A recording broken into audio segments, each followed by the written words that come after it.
Primeiramente, boa noite a todos. Antes de mais nada, quero agradecer a PUC Angels, né, que tenho feito parte, tenho orgulho de fazer parte desde o começo desse ano, e promover esse espaço de reflexão para esse tema. Mais cedo ou mais tarde vai atravessar as nossas vidas, né, tanto como sociedade, como profissionais, como familiares e como indivíduos. Agradecer também ao Matheus por ter aceitado o convite de participar aqui comigo. A gente não veio só para apresentar dados, falar sobre contexto social, econômico e de saúde. A gente veio também para propor uma reflexão, né, coletiva sobre será que o nosso país está preparado para o envelhecimento populacional? A gente não fala só de números, a gente fala de cidades que não acolhem os idosos, a gente fala de políticas públicas que não acompanham esse progresso da idade, uma cultura que muitas vezes enxerga o envelhecimento como um problema e não como uma fase rica, ativa e merecedora de atenção. E a pergunta que guia essa conversa parece simples, mas carrega implicações profundas. E nesse bate-papo a gente vai compartilhar dados, comparações internacionais, sobretudo desafios e oportunidades do envelhecimento. Afinal, viver mais é uma conquista, a gente não pode esquecer disso.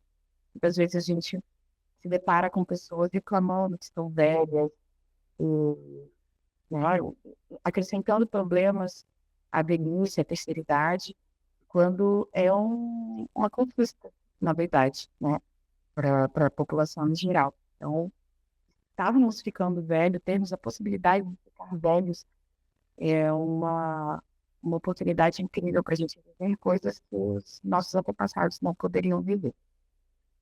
E eu vou começar contando uma história que eu ouvi de uma geriatra e que ficou marcada para mim. Ela decidiu fazer uma viagem para o deserto e ela se preparou, pesquisou bastante sobre o local, fez a mala, comprou roupa de frio para a noite, comprou roupa de calor para o dia, estava super empolgada. E quando chegou lá, ela viu outras pessoas que estavam no mesmo grupo de viagem que ela, totalmente despreparadas.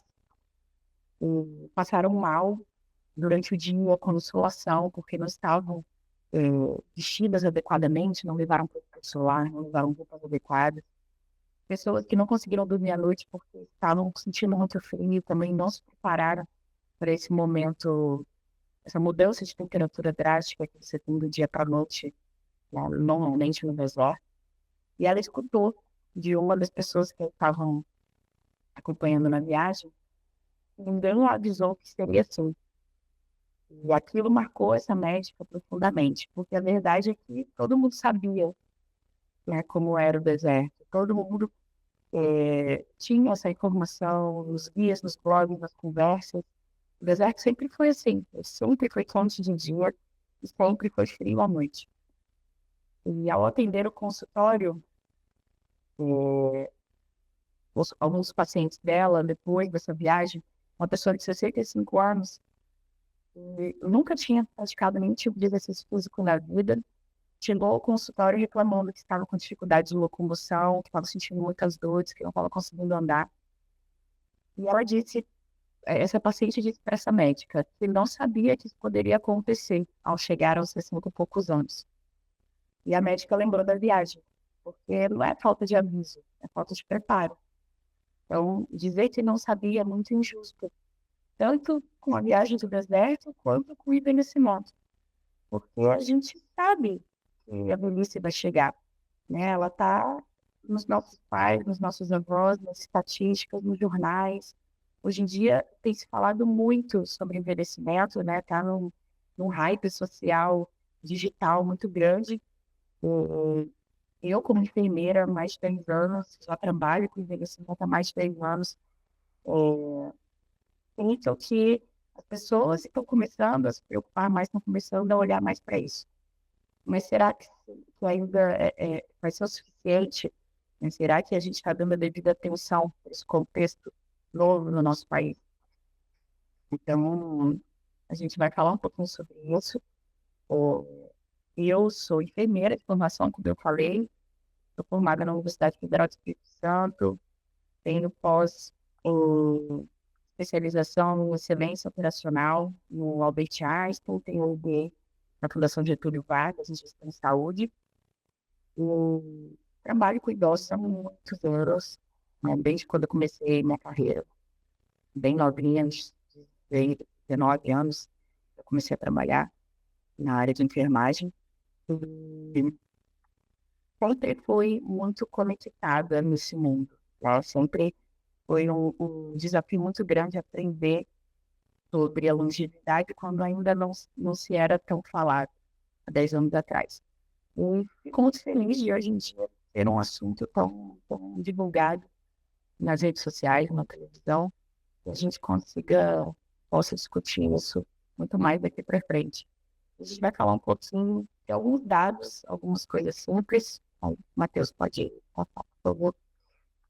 A gente vai começar com falar um pouquinho sobre essa notícia que viralizou há alguns meses atrás na internet. Não sei se todo mundo aqui já viu, mas é uma notícia de um jornal de Portugal, do ano de 1904, onde um ônibus invadiu uma casa. E na notícia, na capa da notícia, apareceu essa frase, está marcada aí. O ônibus entrou na casa de uma velhinha de 42 anos. Então, hoje, a gente lê isso e toca, meu Deus, velhinha, 42 anos. Os 42 anos, muita gente ainda está planejando ter filhos, ou está tendo filhos em muitos lugares. Muitas pessoas estão começando uma carreira profissional mais feliz, mais bem-sucedida a partir dos 40. Então, é um pouquinho daquele choque da gente entender que há 100 anos atrás, uma pessoa de 40 anos já era muito idosa. E hoje, a gente vê pessoas de 80, 90, vivendo muito bem. E a gente vai falar um pouquinho disso aqui com vocês. Em relação ao gráfico, em 1960, as pessoas tinham, em média, 6 filhos. E hoje, as mulheres têm, em média, 1,6, 1,5 filhos. Essa taxa ela é a menor registrada na história do país e ela está abaixo do nível de reposição populacional no Brasil, que é em média de 2,1 filhos. Então, isso só comprova para a gente o que a gente já imagina, que daqui a alguns anos, nosso país vai ser muito mais idoso do que jovem. Isso a gente vai falar na próxima imagem também.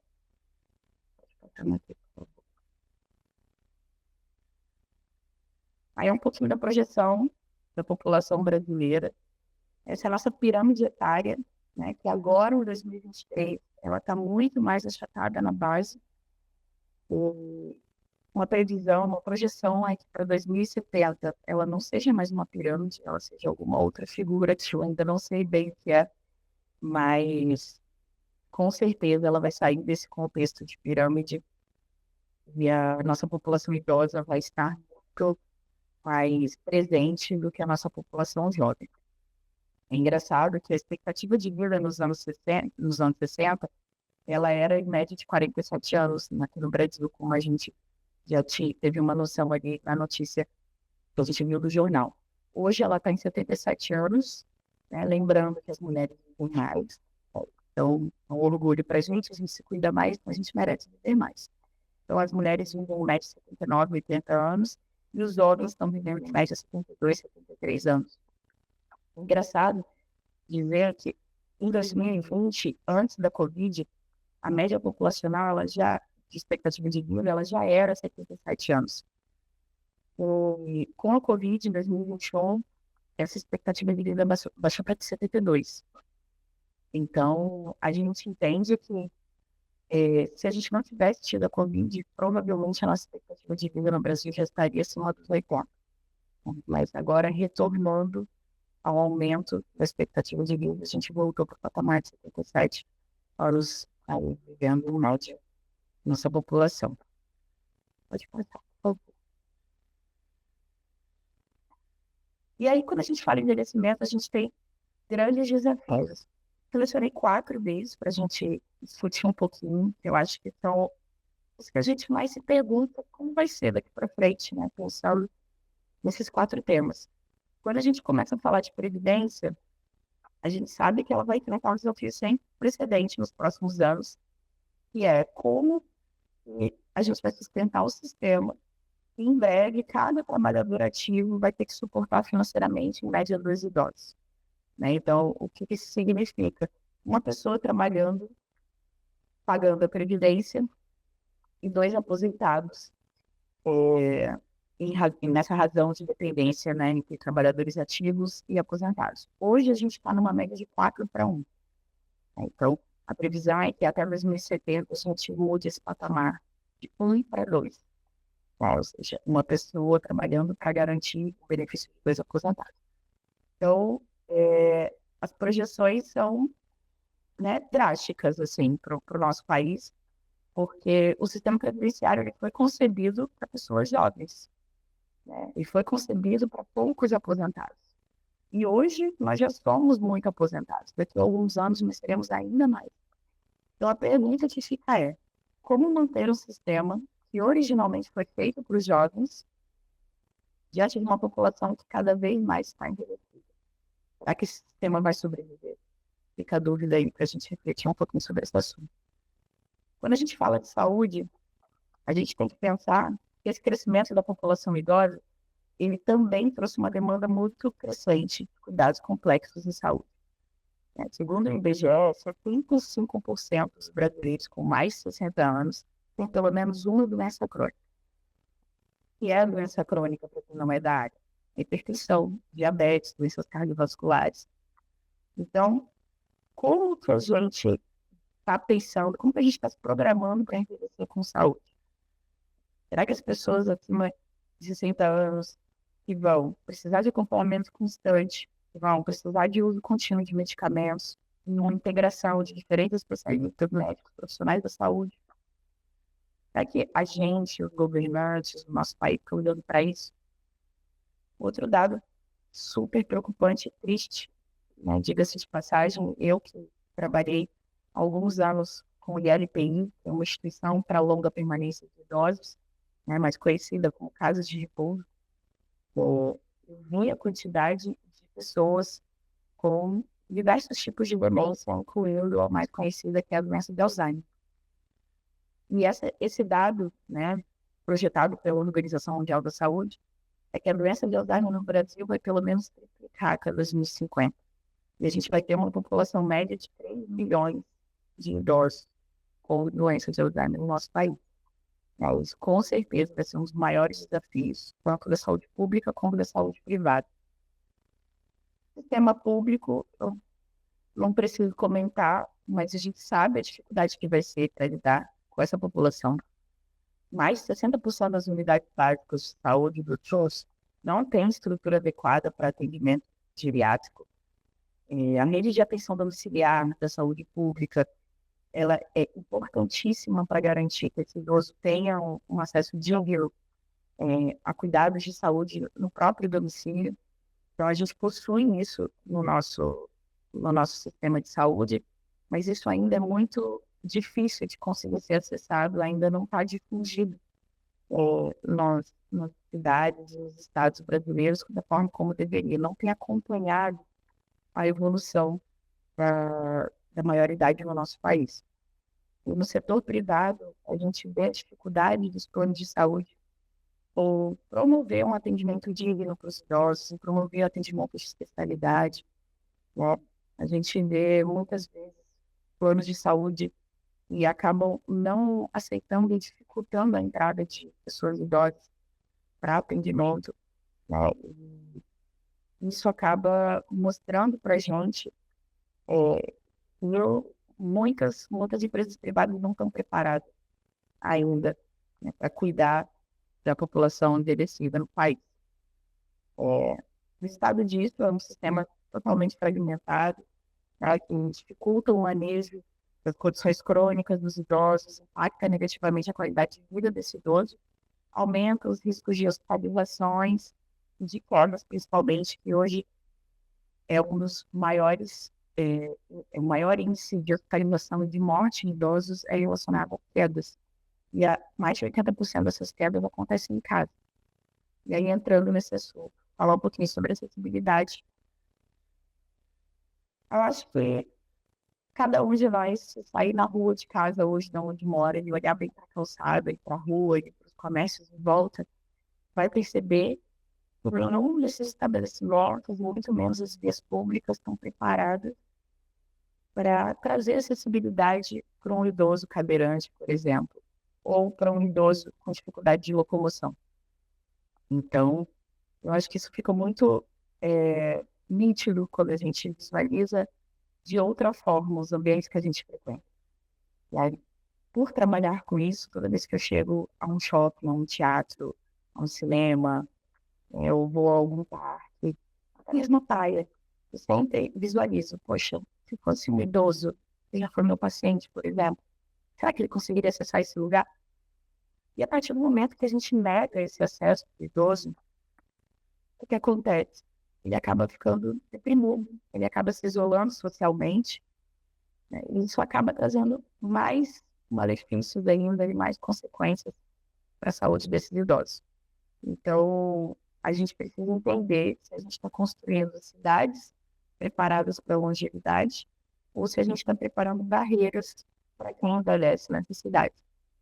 Quando a gente fala de moradia para idosos, como eu disse que eu trabalhei no IRPM, diferente de países primeiro mundo, como na Europa e na América do Norte, somente 7% dos municípios do Brasil têm instituições de longa permanência públicas que aceitam idosos pelo sistema público, né, pelo governo. E a gente reflete com isso. Aonde essas pessoas vão morar? Na casa dos filhos? Na própria casa? Morando na própria casa, quem vai cuidar delas? É a filha? É a esposa, que também é idosa? É o marido, que também é idoso? Ou a gente entra em um outro contexto, que também é um grande desafio. E é quem vai cuidar desses idosos? E quem vai cuidar dos cuidadores dos idosos? A gente sabe que a sobrecarga da mulher hoje, da mulher com 40, 50 anos, ela entra muito nesse assunto da longevidade, do preparo que a família deixa de ter, né, com os pais.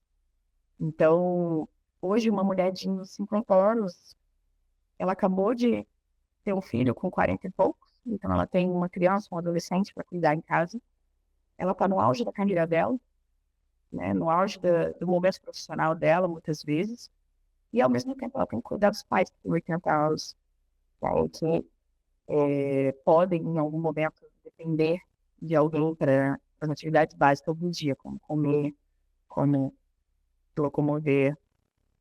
E isso é um sistema também que, se não for pensado, não vai dar certo, não vai funcionar.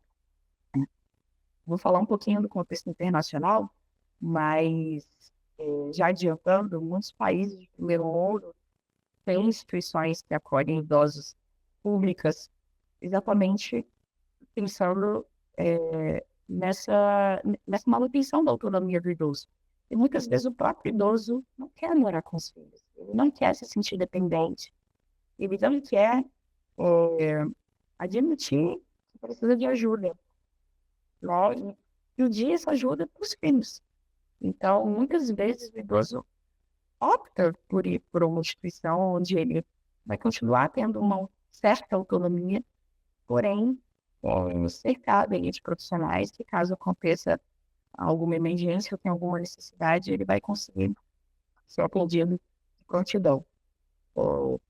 A gente tem um grandíssimo problema também, que quando a gente fala, ok, eu não tenho condições de cuidar dos meus pais de 80 anos, porque eu tenho meus filhos e eu tenho meu trabalho. Ou eu vou contratar uma pessoa para cuidar dos meus pais. Vai contratar quem? Cuidadores? Profissionais da enfermagem? Será que a gente tem profissionais suficientemente capacitados, em número suficiente para cuidar de toda essa população que a gente acabou de ver, que só cresce no nosso país? Então, a regulamentação da profissão de cuidador, ela ainda é muito incipiente, a capacitação ainda é insuficiente para atender principalmente as demandas complexas do envelhecimento. Então, a gente acaba sobrecarregando familiares, mulheres, como eu falei muitas vezes, e relatos desses cuidadores é que eles acabam vivendo uma intensa solidão, uma exaustão completa, uma falta de estrutura para cuidar de quem eles precisam cuidar. Então, isso traz um outro problema. Quem vai cuidar desses cuidadores? Né? A gente está olhando para eles também. E mais da metade dos cuidadores, de acordo com pesquisas, já relataram sintomas de depressão e sintomas de burnout. Então, a gente também tem esse grande desafio na nossa frente quando a gente fala de envelhecimento. E aí a gente entra num outro assunto, que é um fenômeno que as pessoas têm dificuldade de falar hoje em dia, mas eu acho que é muito importante que a gente discuta e debate sobre isso, que é sobre o idadismo. Para quem não sabe, o idadismo ou etarismo é o preconceito contra o idoso, é o preconceito contra o velho. Como que a gente vai ter preconceito com algo que a gente vai se tornar também? Isso só não vai se tornar velho e morrer antes. Então, eu quero ser velho. Não sei se todo mundo aqui quer. Mas como que a gente vai ter preconceito com algo, né, que está na nossa frente? Então, esse preconceito, né, muitas vezes invisível, ele tem impactado diretamente a autoestima dos idosos, ou dificultado o diagnóstico precoce de doenças. Então, por exemplo, frases como velho esquece si mesmo, né? Ele não está sabendo fazer porque ele está velho. E aí, sabe o que esse idoso faz? Ele não vai ao médico. Ele fala, ai não, realmente estou ficando velho, estou ficando incapaz. Velhice não é sinônimo de incapacidade. Quem foi que disse isso? Quem disse isso, por favor, pode caçar a licença de profissional da saúde. Isso não existe. A velhice e a incapacidade, elas não estão conectadas. Então, o combate ao preconceito com o idoso, ele também é um ponto que a gente precisa falar. E segundo a Organização Mundial da Saúde, a gente também trouxe um dado que esse preconceito ele pode reduzir as expectativas de vida do idoso em até 7,5 anos. Então, o quanto é importante que a gente pense antes de ter falas como isso já não é para você, já passou da sua hora, o velho não aprende mais. Então, essas são expressões que excluem, que diminuem, que afastam os idosos das pessoas e reforçam uma cultura que a gente precisa urgentemente transformar. Pode passar, por favor, Matheus. Então, de fato, o envelhecimento ele traz desafios, mas ele também vai trazer oportunidades para a gente, né? O aumento do volume da proporção de idosos no país, ele pode ter efeitos benéficos para a economia, se, e somente se, o país contar com envelhecimento saudável e ativo. Porque o contingente de pessoas da terceira idade é por ser encarado como um ativo e não como um passivo, como muitas pessoas fazem hoje. Os países ricos, e a gente trouxe alguns exemplos, que têm um elevado IDH, eles possuem uma estrutura etária mais envelhecida, e essa maturidade econômica e demográfica, elas acabam andando juntas. E esses países que apresentaram avanço desse IDH, eles fizeram isso justamente com o avanço dessa transição demográfica. E também, conjuntamente, um processo de envelhecimento populacional. Então, o Japão, por exemplo, tem bons cuidadores. É um avanço muito distante para o Brasil. Será? A gente já trabalha com tantas tecnologias, a gente já vê tanta coisa nova, tanta coisa inovadora no nosso país. Então, por que não pensar sobre isso? Ele é óbvio que o Japão ele é pioneiro no uso dessas tecnologias robóticas, a gente sabe disso. E hoje, esses robôs eles são puxados tanto pelas pessoas que compram, né, esses equipamentos, como também pelo governo, muitas vezes. No sentido de auxiliar a inclusão desses idosos na sociedade e auxiliar a autonomia desses idosos, muitas vezes, que, como eu falei, muitos deles sentem vergonha em ser dependentes. Esses robôs assistentes, eles ajudam em tarefas como mobilidade, monitoramento de sinais vitais, lembram o idoso de tomar os remédios e, às vezes, age como um suporte emocional para o idoso. Ele quer conversar com alguém, mas ele tem vergonha de conversar com o filho, com alguém da família. Então, ele conversa com a inteligência artificial. O Japão também tem as políticas para a natalidade. Então, diferente de países em desenvolvimento, o Japão ele tem ampliado a licença parental de mães e pais e ele garante a estabilidade do emprego no retorno da licença parental. Tem creches públicas e privadas que são subsidiadas pelo governo para facilitar a integração entre o trabalho e o cuidado infantil. Ele tem apoio financeiro direto a famílias com filhos, além de programas que promovem ambientes de trabalho flexíveis e menos hostis para as mulheres. Essas medidas elas acabam trazendo um ambiente mais favorável para que os casais pensem na possibilidade de ter mais filhos, sem perder a qualidade de vida, lógico. E a aposentadoria ativa é onde os idosos são incentivados a continuar trabalhando depois dos 65 anos. Por que eles precisam parar de trabalhar? Se eles ainda estão super ativos. Então, que sejam trabalhos com menos horas, meia jornada, trabalhos voluntários. Né? Isso acaba trazendo um respiro para a economia do país e continua mantendo nossos idosos ativos e saudáveis. A Alemanha, assim como o Japão, que eu não coloquei aí, mas a Alemanha também tem o seguro obrigatório de dependência. Né? Como é que funciona? Todos os meses, quem é trabalhador paga esse seguro e quando essa pessoa precisa de cuidados, que seja em casa, que seja em clínicas, ela recebe esse cuidado custeado metade por ela, paga durante a vida e metade pelo governo.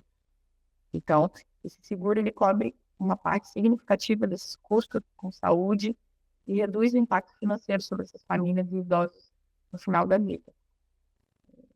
O apoio a cuidadores familiares no país oferece suporte direto aos cuidadores, inclui licenças remuneradas, suporte psicológico e muitas vezes ele concede férias ao cuidador familiar, né, para que um cuidador do governo ocupe o lugar do cuidador familiar durante esse período, para que o cuidador familiar tenha férias, afinal ele está trabalhando, ele precisa de férias, senão ele vai ser o próximo a ficar doente. E, além disso, a Alemanha é um dos países que mais investe em habitações em cidades acessíveis para idosos. Existem comunidades inteiras planejadas, pensadas na terceira idade, com fácil acesso a serviços de saúde, lazer, transporte. Então, é só pesquisar na internet comunidades para idosos da Alemanha, vocês vão ver o quão bonito e inspirador é, dá até vontade de sair daqui para ir morar lá. E o Brasil ele tem entrado um pouquinho já nesse âmbito de, falando em construção, né, para idosos, mas acho que ainda está um pouco distante disso. O Canadá também tem políticas de habitação acessível, também tem incentivos fiscais para cuidadores, e o Canadá, assim como o Brasil, um pouquinho diferente por ser um país de primeiro mundo, tem um sistema público de saúde que se chama Medicare.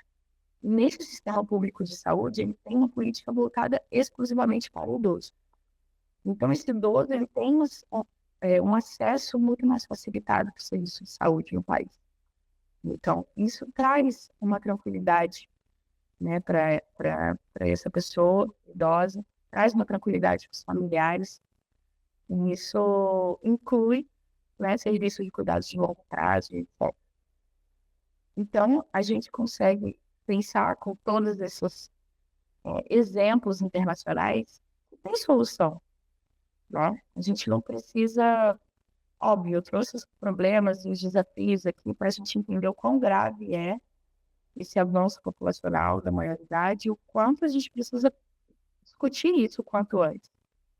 Mas é óbvio que se outros países conseguiram, a gente também consegue. Né? O Japão, por exemplo, já tem um terço, praticamente, da sua população idosa.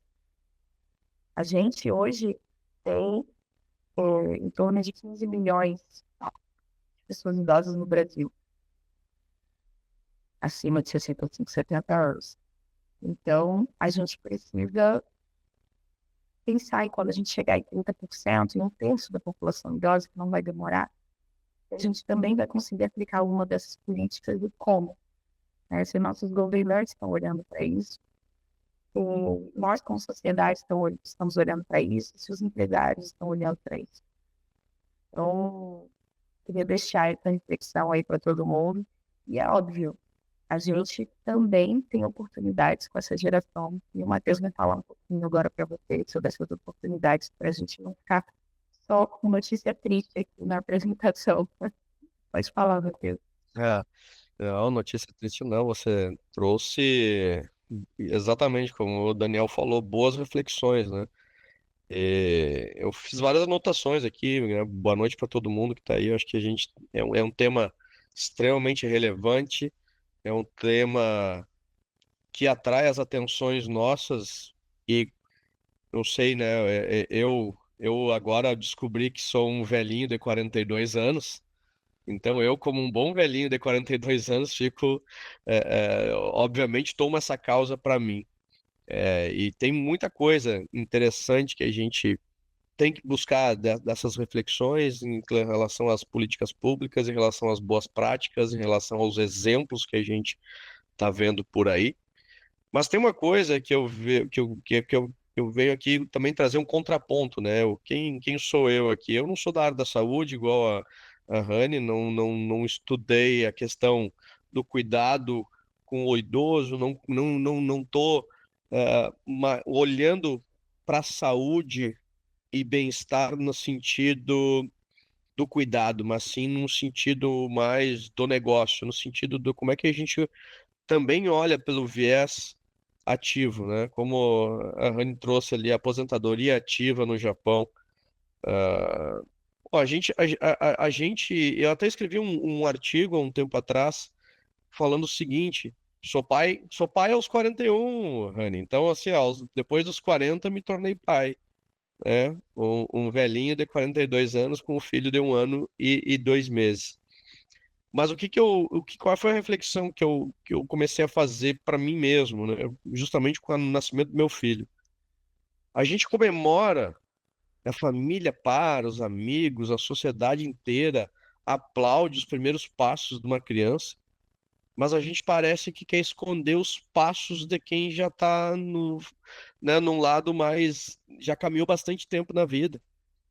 E isso é uma reflexão importante que a gente tem que fazer. A gente muda e adapta a nossa casa para receber o nosso filho, mas a gente não mexe, às vezes, uma cama para receber o nosso avô, nosso pai, que tem uma certa dificuldade. Então, a gente e aí você trouxe no início da sua fala uma coisa que me chamou muita atenção. Eu gostei daquela história do deserto, né? As informações estão aí, as coisas estão aí. E eu gosto muito da psicologia. E na psicologia, principalmente na programação neurolinguística, tem uma premissa, um pressuposto, que ele diz o seguinte: o mapa não é o território. Todos nós temos o mapa do envelhecimento. Todos nós temos o mapa da vida. Todos nós somos rodeados de cases de sucesso, de pessoas que aos 100 anos fazem maratonas, aos 80 anos seguem ativos, que nunca pararam, que sempre se cuidaram, mas a gente nunca segue esse mapa, né? Então o mapa ele não é o território, a gente precisa vivenciar as coisas. Por isso, Rani, que eu acho que a gente espera muito tempo para agir, porque a gente segue esse fluxo desse pressuposto básico da psicologia humana. A gente quer vivenciar as coisas. O mapa é tão distante da gente, a gente acha que conhece, mas na verdade a gente não conhece o deserto por fotos ou por pessoas falando. Então a vivência faz toda a diferença. É. E a vivência do ser humano também nos leva para uma outra questão, uma outra perspectiva. E como você falou, né, não é que seja trazer tristeza ou trazer sofrimento pelas reflexões que tu trouxe, mas é a dura realidade. Mas a gente pode escolher o fato que a gente está sendo exposto e ter dois sentimentos com esse fato. A gente tem um sentimento de afastar-se de, um pensamento de afastar-se de, ou seja, eu não quero isso, não quero aquilo, mas a pergunta que fica é o que que nós queremos então? O que de fato queremos para o futuro? E esse querer de fato para o futuro nos leva para um pensamento também da abundância. E esse é o paradigma que eu quero trazer aqui que é algo que a gente vem trabalhando hoje, vem falando, e vocês devem ter visto esse termo, alguns devem estudar mais esse termo, que é uma questão da economia prateada. Então, ao mesmo tempo que a gente tem, dentro deste fato, uma falta de preparo para o cuidado, né, para o acolhimento de quem, por acaso, está numa idade avançada e precisa de alguns cuidados específicos, porque nem todos precisam. Então, ao mesmo tempo que a gente tem o lado do cuidado, a gente também tem uma falta de consciência para apoiar essa pessoa que está chegando aí nos seus 60 anos, 65, 70, e que está com vitalidade, está com energia, está com disposição. E antes disso, Rani e demais, a gente está vendo hoje o etarismo, como você bem trouxe, sendo cada vez mais antecipado. Aos 35, a mulher sofre com etarismo porque, opa, já está ficando velha para ter filho. Aos 40, a maioria das pessoas já sofre para se recolocar em algum no mercado de trabalho. E é por isso que a gente vê tantos brasileiros e tantos empreendedores hoje buscando empreender por uma necessidade, porque eu estou me sentindo apto, estou no auge da minha vida profissional, estou no auge do meu desempenho, e você está me colocando um rótulo simplesmente porque alguém em algum momento da vida disse que a senhora, 42 anos era uma velhinha, 42 anos eu não poderia estar mais no mercado de trabalho porque eu não sirvo mais, eu estou desatualizado. A desatualização, e aí você falou um pouco, né, da questão do ficar velho, né? Eu tenho uma brincadeira, mas é uma frase bonita, assim, que eu digo, envelhecer é um caminho natural da nossa vida. É o processo evolutivo. Agora, ficar velho e obsoleto é opcional. A gente pode escolher isso, né? Então, a gente não acompanhar a evolução vai fazer com que a gente sim precise de cuidado, precise disso, precise daquilo. Esses dados que eu estou trazendo aqui é só para vocês terem ideia da dimensão que a gente está vivendo hoje no Brasil.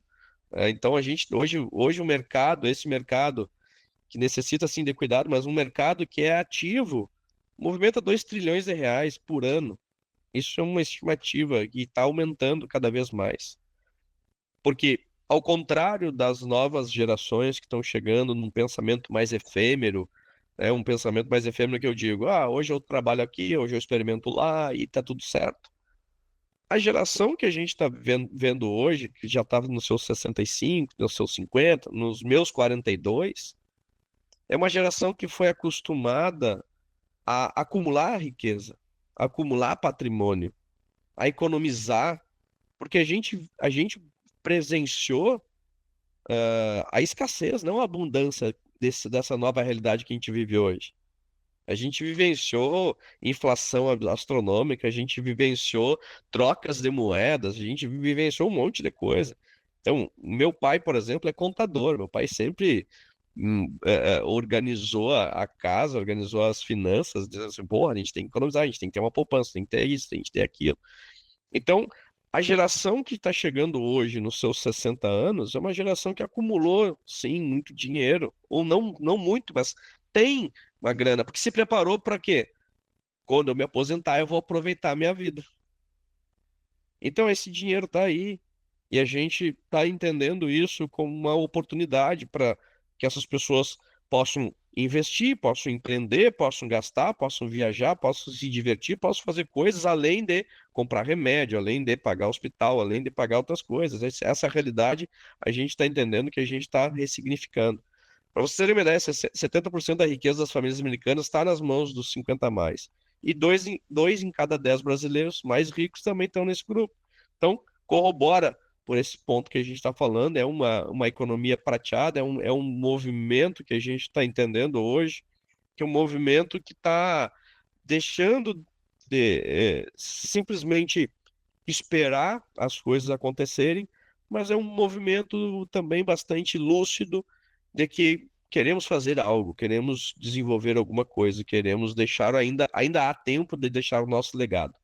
Só para ter uma ideia, né? Você, não sei se todos conhecem, o Warren Buffett é um dos maiores investidores do mundo.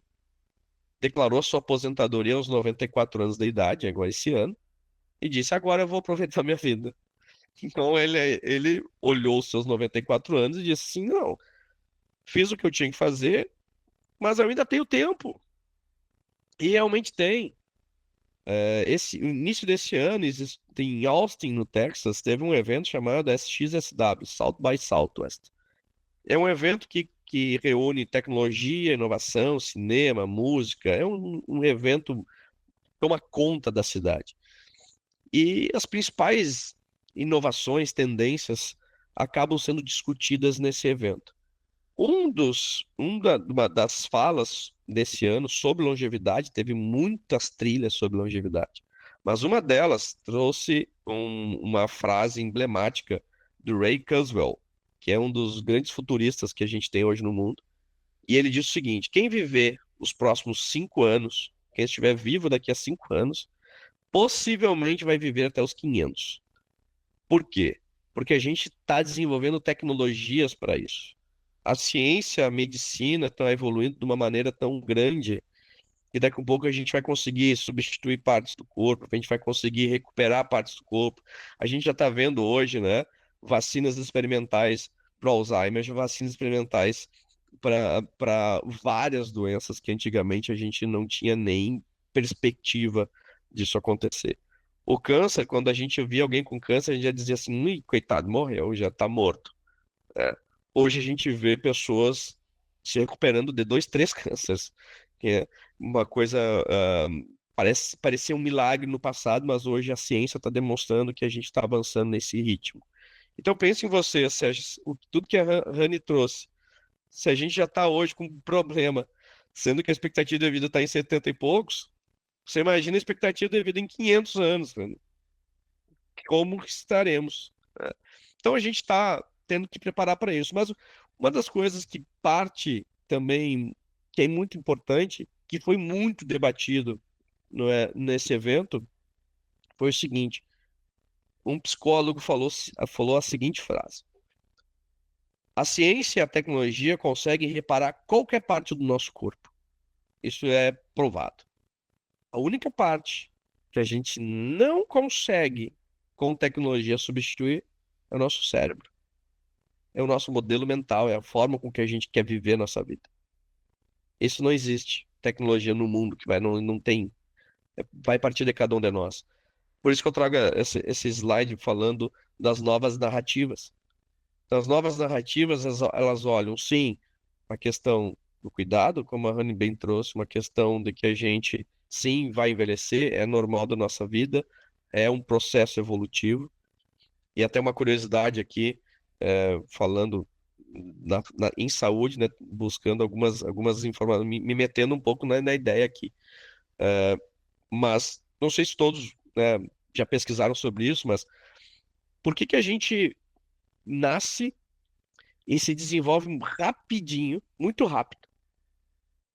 Eu tive o privilégio, estou tendo o privilégio de acompanhar a evolução do meu filho, é um absurdo. Eu lembro como se fosse ontem, a primeira ultrassom era uma coisinha que nem eu nem sabia identificar. Eu acreditei na médica que disse: ali é o teu filho. Mas eu só acreditei quando bateu o coraçãozinho. Então, daquela sementinha, hoje ele já está aqui grande. Isso em 14 meses.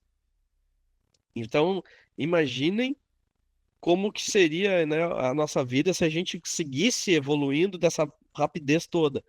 Então, a biologia ela é incrível, a natureza é incrível, né? A gente para de evoluir porque quando a gente segue, a gente dá um check ali em 4 princípios básicos. A gente precisa crescer rápido, desenvolver rápido para poder comer, caminhar, que é, né, a sobrevivência. Depois a gente precisa se comunicar e reproduzir. No momento que o nosso organismo entra nesses 4 estágios, entra no flat. A gente não evolui mais na mesma rapidez, senão a gente ia morrer muito rápido e a gente tem muita coisa para aproveitar. Então a gente precisa entender que essas narrativas da longevidade, que a gente precisa tirar esses estereótipos, como a Rani trouxe. estereótipos sobre envelhecimento que estão sendo quebrados, a gente precisa mudar a forma como a gente experimenta o envelhecimento. Isso é muito importante, porque os profissionais hoje, quando a gente está olhando inteligências artificiais, né, debate sobre inteligência artificial, debate sobre tecnologia, ou como a Rani trouxe muito forte na fala dela, isso aqui não é para ti, você não vai aprender, você vai esquecer mesmo, você vai isso, você vai aquilo. Mas a gente esquece do legado que tem os anos da nossa vida, a vivência que a gente teve, as experiências que a gente vivenciou. Essa experiência, isso é ouro. Isso é algo inestimável. As gerações novas hoje têm mais dificuldade com inteligência artificial do que qualquer senhor de 65, 70 anos. Porque essas novas gerações, ela não aprendeu a fazer perguntas. Falta referência para formular boas perguntas. E nós aprendemos a formular boas perguntas. Então, o envelhecimento traz essa bagagem, traz essas referências. E isso é muito válido, isso é muito rico, e a gente tem que transformar isso em potencial. Essa nova perspectiva eu acho muito legal. Isso nos leva para o empreendedorismo. E eu puxo brasa para o meu assado, né? A gente falava antes disso, né? A Rani não vai fugir do tema, mas eu acho importante trazer a questão do empreendedorismo, porque ao mesmo tempo eu vejo a dificuldade que a gente entende do idoso quando não está se sentindo bem na sua casa, ou na casa do filho, ou sei lá onde, porque falta alguma coisa. Muitos estão empreendendo para trazer exatamente a solução que ele sente falta na vida dele, para que as outras pessoas, como ele, possam ter essa solução na sua casa, possam ter essa solução na sua vida. Então, o empreendedorismo por oportunidade, por necessidade, acaba se fundindo e não interessa a idade. Empreender não está ligado à idade. Hoje a gente vê muito, né? Se você botar no Google hoje empreendedorismo, você vai ver muitas fotos jovens, de jovens, você vai ver muito a ideologia ou a, aquele eufemismo de que não, a gente precisa começar com 20, 15 anos de idade, programando no quarto, aí depois vai para a garagem do pai, da garagem do pai vira uma mega empresa como o Mark Zuckerberg e outros tantos por aí. E a maioria dos empreendedores que começaram a empreender dos seus 55, 60 anos, que são a grande maioria do Brasil hoje, inclusive. Eu vou trazer no final aqui exemplos para que vocês tenham noção de que não é de hoje isso que está acontecendo, né? Então, trazer esse ponto do empreendedorismo é importante, porque o empreendedorismo sênior ou old entrepreneur, né, fazendo o paradigma, o trocadilho, então muita gente está falando assim, empreendedorismo sênior, ou empreender, né, numa idade avançada. Em algumas pesquisas dizem que é 3 vezes a possibilidade de dar certo do que quem tem menos do que isso, do que tem 30 anos, por exemplo. Então, isso é uma pesquisa feita pela Forbes que provou, cara, quem está empreendendo mais tarde tem experiência, tem as relações, tem o network, tem os atalhos no bom sentido, não naquele atalho preguiçoso. O atalho, bom, eu já vivi, cara, já entendi isso aqui. Eu já vou limitar minhas decisões e vou tomar decisões baseadas em fatos, não vou tomar decisões mais baseadas naquela paixão do jovem que diz, se eu tiver uma boa ideia, todo mundo vai comprar e eu vou ficar rico e com 25 anos eu estou me aposentando e vou curtir minha vida. Isso não existe. Conta nos dedos casos que aconteceram assim. É o principal responsável também, o empreendedor sênior, pelos negócios estabelecidos no mercado brasileiro. Hoje, 18% das empresas com mais de 3 anos são lideradas por pessoas com mais de 60 anos no Brasil. Isso dados do Sebrae. Então a gente tem hoje uma infinidade, negócios duradouros são tocados por pessoas sênior. Porque nós temos resiliência. Eu já me coloquei como sênior, né? Mas a gente tem resiliência, a gente quer que isso dê certo, mas a gente tem também experiência e uma certa capacidade adquirida para que isso aconteça. Mas a maior motivação hoje é ainda a escassez do emprego para quem está nessa faixa etária. Então, Rani, é aquela coisa, ao invés, muitos, né, ao invés de ficarem esperando políticas públicas, ao invés de ficarem esperando que alguém se mexa, essa galera está se mexendo, está criando suas oportunidades. É isso que eu quero dizer, a gente cria nossas próprias oportunidades. E se a tua oportunidade não é criar um negócio, mas pô, eu agora com 60 anos, eu nunca fiz uma maratona na minha vida, agora com 60 anos vou me preparar para fazer. Ótimo, também isso também faz parte dessa mentalidade empreendedora, fazer algo diferente, inovar, experimentar coisas que a gente nunca fez. Porque hoje a gente tem serenidade para fazer esse tipo de coisa. E aí, para encerrar aqui, para a gente não passar muito das 8 horas, trazer esse quiz, né? Profissionais altamente inovadores possuem em média 48 anos. Porque a inovação, ela não é um lapso do acordei, opa, vou criar o Facebook. Opa, criei um foguete que dá ré agora. Inovação não é um lapso. Inovação não é uma mágica que paira na cabeça das pessoas e escolhe a dedo. Ah, aquele lá, a Rani vai ser inovadora e eu tá aqui a Cledinha na minha frente que não vai a Cledinha não. Não. A inovação são vários experimentos que a gente vai fazendo. A gente falha muito mais quando a gente está inovando, porque a gente experimenta coisas que a gente nunca fez. É o que é o que dizem, o sucesso do dia para a noite foi construído durante anos, né? E é isso que acontece. Então, dois exemplos que eu trouxe aqui só para a gente e só para ilustrar tudo isso que eu estou falando, né? O Henry Nestlé, com 52 anos, ele desenvolveu a farinha láctea, aí criou a Nestlé.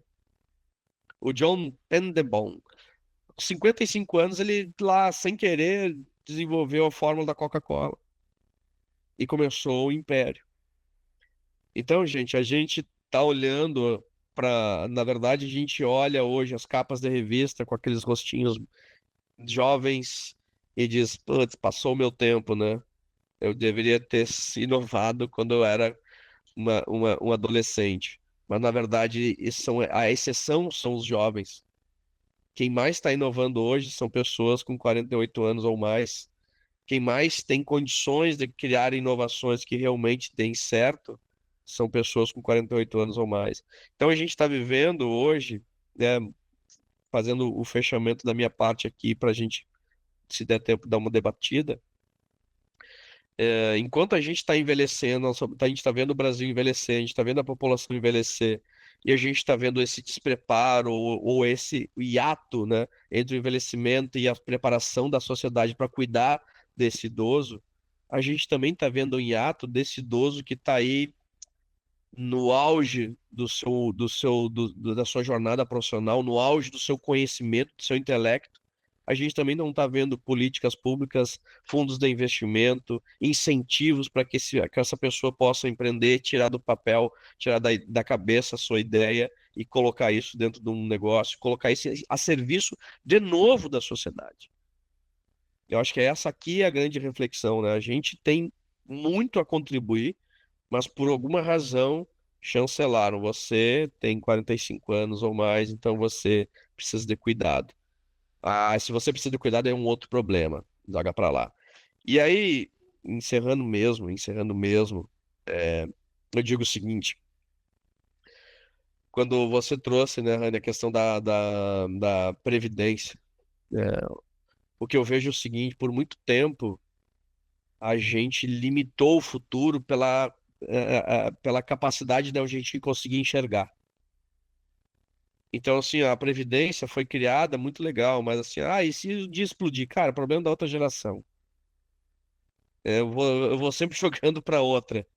É, pela primeira vez na história da nossa sociedade mundial, no ser humano como um todo, a gente tá vivenciando 5 gerações convivendo harmonicamente, no mesmo período. Isso gera uma reflexão diferente. Porque aí, pessoal, não é só um mapa. A gente está vivenciando o território. A gente está vendo a pessoa com 103 anos ali na nossa frente. A gente está vendo uma criança de 1 ano do meu lado aqui. e você tá se vendo nesse mundo e tá pensando assim, eu vou viver até os 100 anos. E que mundo é esse que eu tô trazendo? Não vou morrer daqui a 2 dias. Eu vou estar aqui, é meu problema ainda. Então, desculpa a expressão, mas daí a água bateu na bunda, né? E agora a gente vai ter que fazer alguma coisa. Rani, deixo contigo esse encerramento, essa provocação final. Obrigada, Matheus. O interessante como você trouxe sobre o empreendedorismo sênior, né? Assim, mais dos 50 anos, esses imperadores mesmo de marcas super famosas, né, que obrigadas, criaram um, grandes empresas, né, de sucesso. Isso é muito bacana porque traz um propósito para a pessoa. E uma das principais causas de depressão, de doenças psicológicas atualmente é a falta de propósito. Então, quando a gente vê uma pessoa, 55 anos, 60 anos, criando uma coisa nova, que seja um desafio de correr uma maratona ou de inovar na própria vida ou na parte profissional, isso é muito bacana, porque reacende aquela chama, né, e tira aquele viés antigo. Ah, não, quando eu fizer 60 anos, eu vou só descansar, e aí eu não vou fazer mais nada, e só quero descansar, e quero aposentar, e pronto. Né? Tira isso um pouco, né? Tira essa mentalidade. Então, porque sim, ainda tem muito o que fazer, né? Após os 60, e quanto mais estiver sendo feito, né? Quanto mais ativos os idosos estiverem, menos consequências de saúde, menos consequências previdenciárias, menos desafios a gente vai ter com essa população, né? E é muito bacana essa questão da economia prateada, né? Só para fechar aqui. É, a própria geração, 60 a mais, está criando um movimento enorme, né? Todas as grandes cidades do Brasil, todos os estados, está se criando um grande movimento e, como você falou, para resolver um problema que muitas vezes o nosso governo não está preparado para resolver, né? Então, não está sabendo lidar, não está enxergando. Então, é muito legal, né? Ver que a geração está se unindo em prol de construir um novo mundo, né? Para quando eles estiverem com 80, 90. Bom, então, isso é muito legal de ver. E aí, gente, obrigada, né, pela participação aí de todo mundo. Eu só queria encerrar que a gente viu números importantes, dados importantes, desafios importantes. O Brasil está envelhecendo rápido, né? Ficou mais do que provado com tudo que a gente apresentou aqui. A gente vai ter mais idosos do que jovens daqui a pouco. A gente vai ter mais dependentes do que trabalhadores daqui a pouco. É um deserto que a gente conhece, né? Não adianta depois me falar que não sabia. Então dá tempo da gente se preparar, né? A pergunta que fica é que país que a gente quer para quando a gente for idoso? Porque o futuro vai ser definido de acordo com a forma como a gente vai escolher para cuidar dos velhos. E os velhos serão não. Então, eu acho que se a gente agir agora, se a gente começar a pensar agora, se a gente discutir agora, como profissional, como cidadão, como sociedade, a gente pode transformar esse desafio em oportunidade. E a gente pode envelhecer essa sociedade com dignidade, com inclusão, que é muito importante, e com propósito, como eu também acabei de falar acerca da fala do Matheus. E é isso. Obrigada. Se alguém quiser perguntar alguma coisa. Obrigada, Elaine.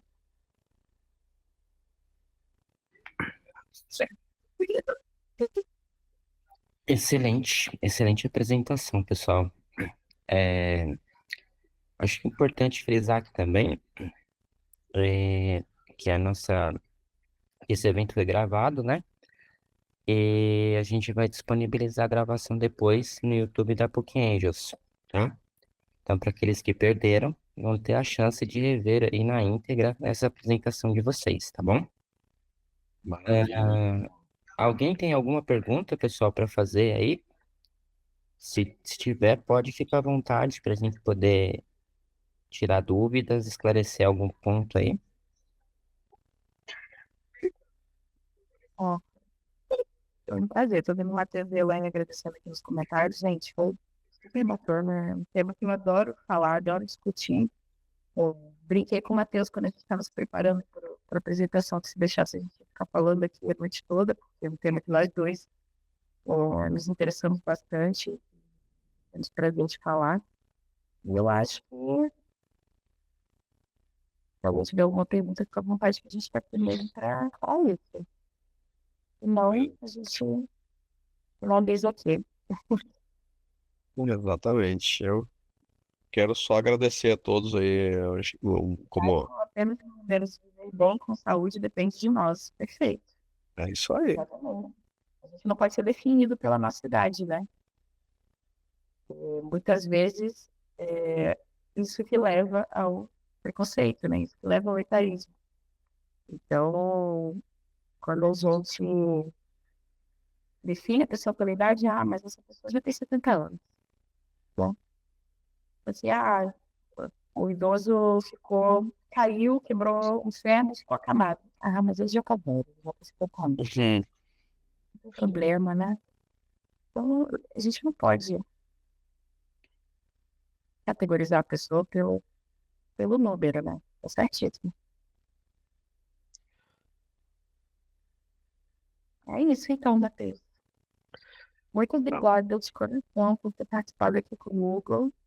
Eu que agradeço o convite. Para mim foi um desafio e uma honra poder estar aqui, um privilégio falar com pessoas tão legais aqui, ter um convite vindo de ti, né? Uma pessoa estudiosa, uma pessoa tão compenetrada e tão incrível naquilo que faz. Me senti muito honrado e feliz e desafiado, né? Então tive que me puxar hoje para fazer jus aqui a esse convite. Obrigado a todos, principalmente ao PUC aí que disponibilizou esse espaço para nós. Obrigada. Obrigada, Eduardo. Obrigada, Elon. Obrigada a todo mundo.